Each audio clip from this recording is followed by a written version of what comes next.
Yo, so today is December 10th. I just made it to San Antonio, Texas. This is my first time here. Kind of excited. I always like to hit new cities. I've been to Texas a million times, but never to San Antonio. So this should be an adventure. Whenever we hit a new city, there's always something crazy happens in a good way. Anyway, I'm going over to see the good people at Rock's Discount. They invited me out, brought me out. We're gonna go talk with them. Hopefully meet some good people, some iron addicts, you know what I mean? Maybe we get some training in later, maybe not. Maybe we get some good ass Texas barbecue, who knows? But shit, I don't know what to expect, so fuck it. I decided to bring y'all with me. Let's find out, let's see what happens. Might have some fun. How you doing, man? How's it going? Nice to meet you, Ben. Mike. Andrea, so nice to meet you. Thank you for coming out. Thanks for having me. We have a few people already in line waiting for you. Okay, so I heard they came last week, huh? Yes, sir, yeah. They had a crowd last week. Even it was raining, bro. It was raining at Kobe Cross that week. Oh, man. How's it going? Good. Nice to meet you, man. How you doing? Nice to meet you. How you doing? Good. Hey, how's it going? Good. Mike, nice Daphne. to meet you. Nice to meet you, Daphne. Nice to meet you. No doubt. Right, so we have a table set up for you. Okay, how you doing? And some permanent markers Mike, in case, pleasure. someone brings like something to sign. Okay. But, you could definitely be there for, to take pictures and stuff. Okay, so. cool. Yes, sir. Cool. What's up, man? There you go. What's up? How you doing, man? Good. Mike. Oh yeah, I definitely know. I never assume. I never assume. I mean, I figured we just dive on in. You know what I'm saying? How is it working training with CT flexion, dude? Oh man. That's what I really want, man. You know what? When I first met CT, it was like 09, and I was at a point to where I was like real bored with my training. Yeah. Because I was by myself. Like I was living in Long Beach, and I didn't really know too many people, and just working out by myself. And I always train hard. I go all out. I've always been like that. But I was getting really bored. The gym that I was at, it was just, like the corporate gyms, there's no motivation. They got the music, you know what I mean? So I was getting bored. And then when I finally, we all started at Metroflex Long Beach at the same time. And we just linked up and it was perfect. Like CT put me and Rob together and he made us go like battle. And I loved it. You know what I'm saying? I loved it. And we just turned to like brothers, and that was Pops. Yeah.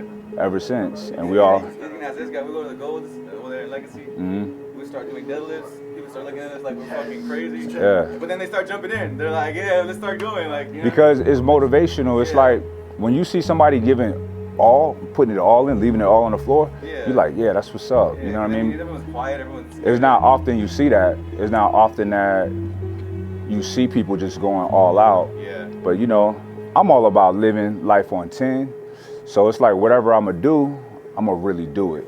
I love how you give it 100 in the gym and you also give it 100 in life, Mm-hmm. That's something that I really admire. Sure, this is a message that I'm always trying to drive to people.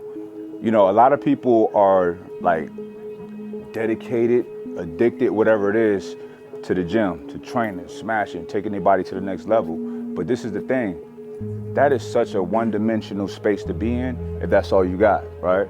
Life, nobody in here, including myself, gets a pat on the back for training. Who cares? Because what I lift ain't doing nothing for you. Ain't doing nothing for you, you know what I'm saying? In my opinion, like life is about happiness. And what makes me happy personally is being able to put a smile on somebody else's face or being able to give relief to somebody who's going through something, adding on to my surroundings, you know what I'm saying? Adding value to people's lives. That's me. And I think if any of y'all kind of live like that or employ those kind of tactics and try to add value to people's lives, you'll get that same kind of endorphin rush. You get that same kind of happiness. It feels good to help somebody out, you know what I'm saying? So with that being said, training is just one thing.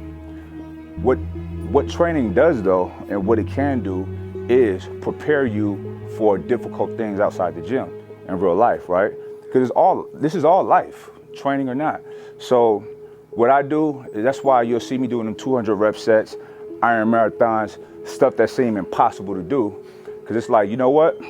It's gonna be stuff in life that seems impossible to do, situations that seem impossible to dig yourself out of, right? So what do? Do you accept that? Or do you just figure it out and try to get out of it? You know what I'm saying? So that's always, I look at the gym and doing these crazy things as a place to practice activating that supreme will. You know what I'm saying? And it works. You know what I'm saying? So listen, I can't tell you how many times I'm running to somebody's help and they explaining to me the problem and I'm just like, that's it? You know what I'm saying? Yeah. But they may not do the same things. They may not practice putting themselves through stressful situations and getting out of them. I practice that in the gym. We practice that in the gym. You know what I'm saying? So you gotta think about it, y'all. Think about it. Why wouldn't you do that? Why wouldn't you have that kind of mentality? Because think about the alternative. You in the mirror, doing your curls. For what? To look good? That's kind of weak. You know what I'm saying? If it's only about that. It's good to look good. That's nothing wrong with that. I'm not knocking that.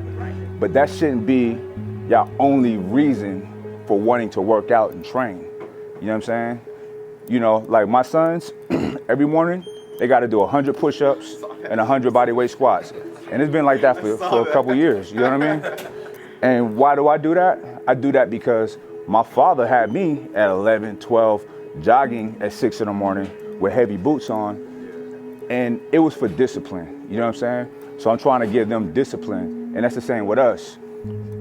You may not have grown up with discipline, but you can teach yourself discipline by doing something that you may not want to do.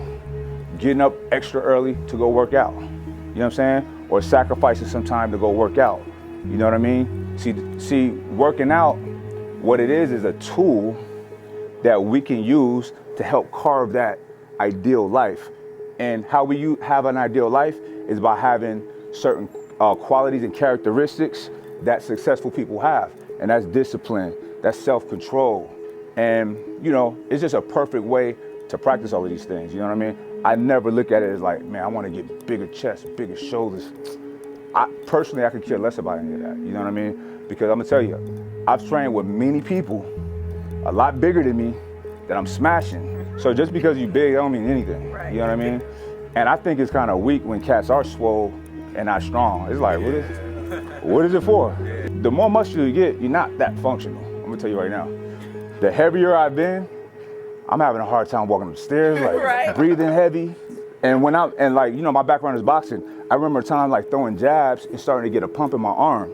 I'm like, that's not cool. So, you know, you gotta find that balance. But to each his own. I don't knock people that just want to train to look good. I mean, there's people that got a career out of that, like professional bodybuilders and whatnot. And it's amazing, it's inspiring to see. So what was it like when you first started? Started in what aspect? Just fitness? I mean, so I like to say I've always been in fitness because I've been an athlete since I was a child. You know, high level amateur boxer, you know what I mean, from a young age. I was gonna turn pro, but you know, when I got older, you know, when you're in it all your life, you kind of rebel against yourself and you quit. I would quit, come back, quit. Every time I would stop and come back, it would get harder, become heavier and stuff like that. And I thought I could make good money doing other things. And so, but I've always been an athlete and I've always been disciplined and dedicated to training in some capacity. So I feel like I always was in it. Now, in the fitness industry, this is kind of new to me because I wasn't even aware of it, you know what I'm saying? And my trajectory into the industry just happened because y'all liked my workouts, my videos. I wasn't trying, it wasn't like a plan, like, you know what? Because nowadays, I talk to people all the time, they're like, all right, so how do I get on? How do I do this, do that? I'm like, just do you, provide something of quality that people like, because I think that's what I did. You know, because it wasn't a plan, it was just all organic.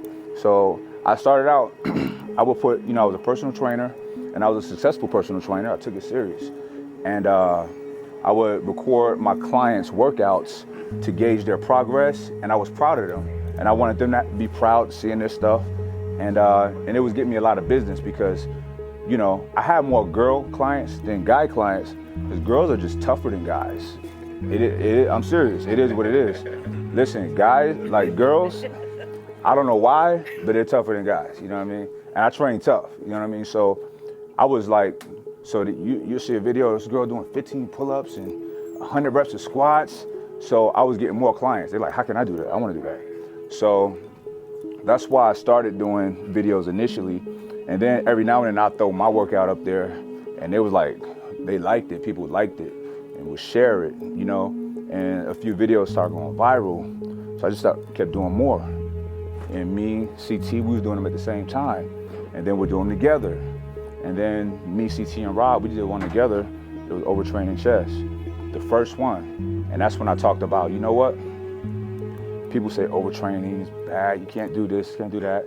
I'm like, fuck all that. Overtraining is good now. I'm gonna take that word, a negative word, and make it positive. So overtraining, that's what we doing. What's up?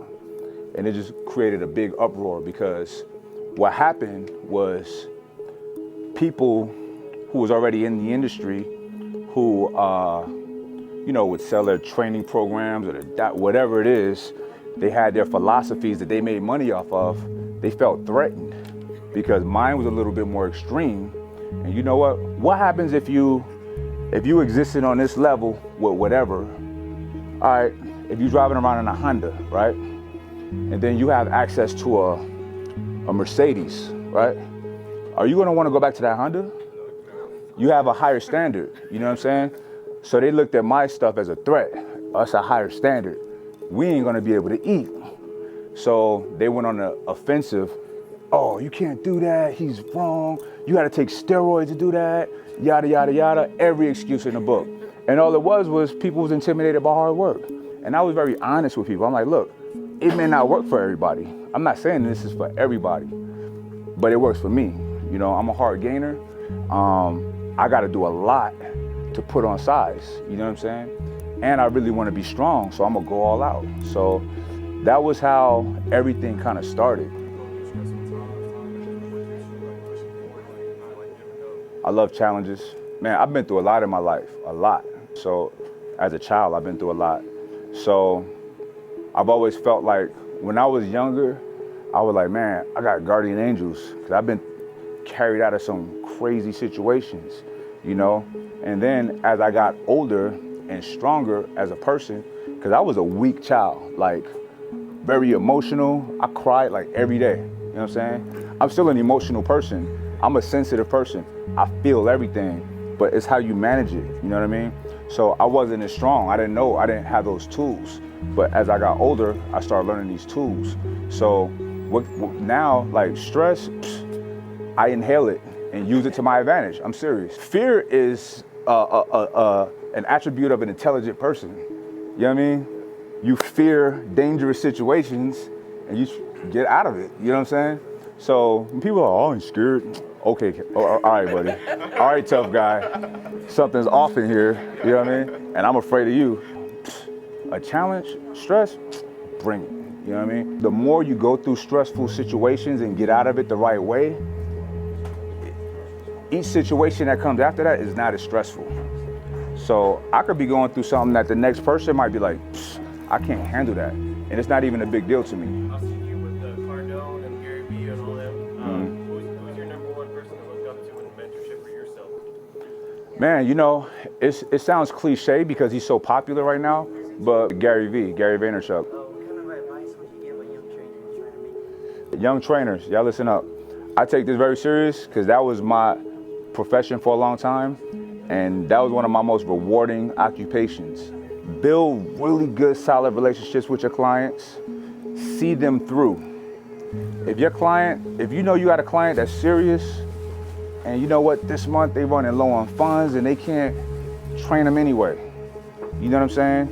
Get them their results. You know what I mean?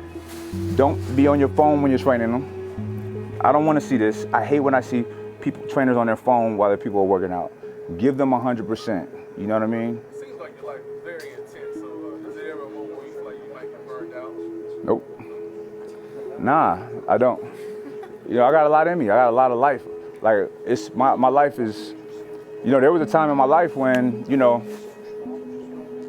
my future was very, it seemed bleak. You know, the possibility, like, of tomorrow was 50-50. So as a result of that, I taught myself to like live on 10 each day, because it might not be a tomorrow.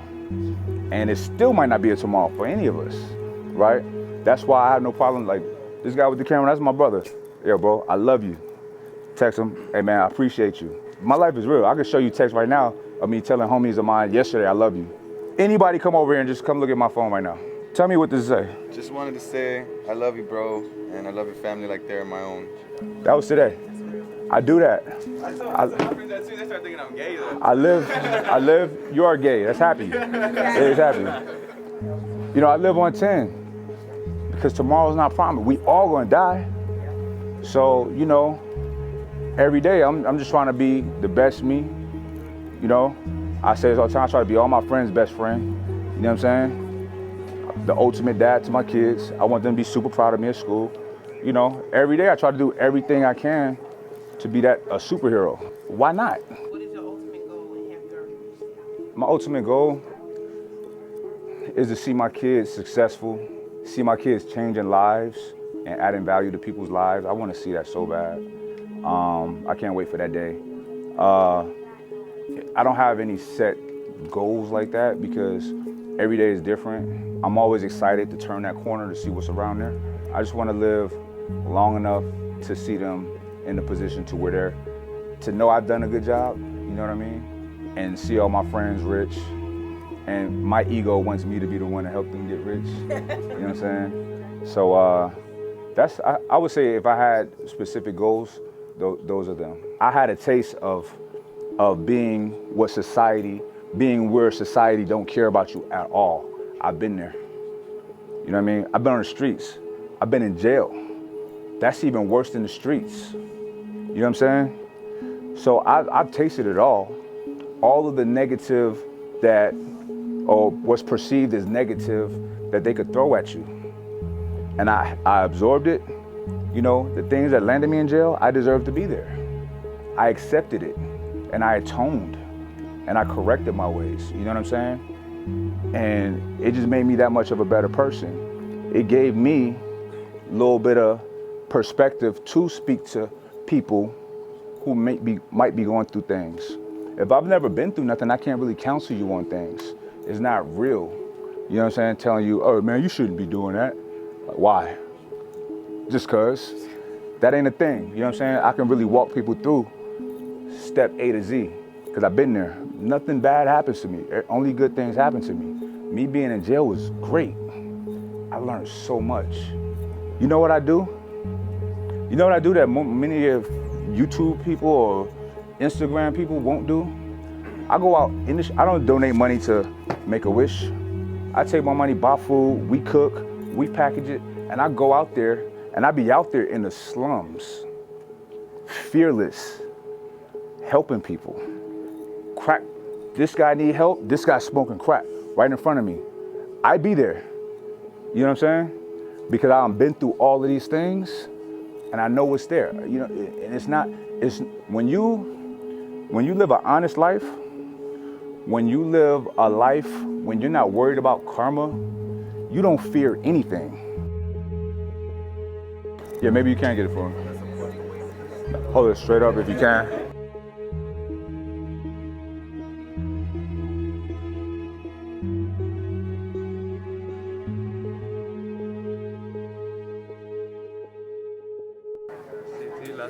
That's what's up. I'm gonna get a picture of it. I'm gonna take a picture, I'm gonna send to him.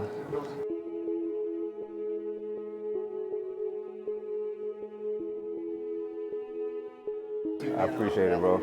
That means a lot to me, man, for real. Thank you, man. I appreciate it. Blessing. Yeah, take care of yourself, man. You too.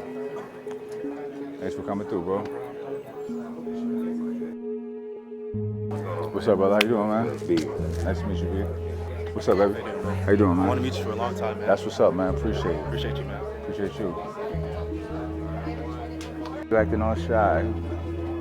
You know you ain't shy in real life. No. You know you ain't shy at home. How you doing, mamas? You ain't gonna shake my hand? You better give me that hand. Thank My you. husband had us come. We drove like 30 minutes. Oh, right. He was working. He couldn't make He it. was working. Okay. So, Cool, man. You can throw my hat. Yeah, I got you, bro. I'm sorry, I don't want to ask for too much, but do you mind if I get a shout out for my brother along with a picture? Yeah, I do it. you mind if Let I me get a let me shout do a selfie style, so it's more. You want to do it? Abraham Martinez. Okay. He's one of your biggest fans, man. All right. You gotta hold it sideways with the iPhone. Yo, Abraham. This guy look familiar right here? What's up, man? Mike Rashid. I'm taking over Jesse's phone, man. Listen, Abraham, much love, man. Much love. Wish you could have came. I see you couldn't. Probably handling business. I got nothing but love for you, man. Peace. BB, disappointed, man. But you can make it up by hooking us up with a little Foot Locker discount. What's up, man? Hook it up. Much love, bro.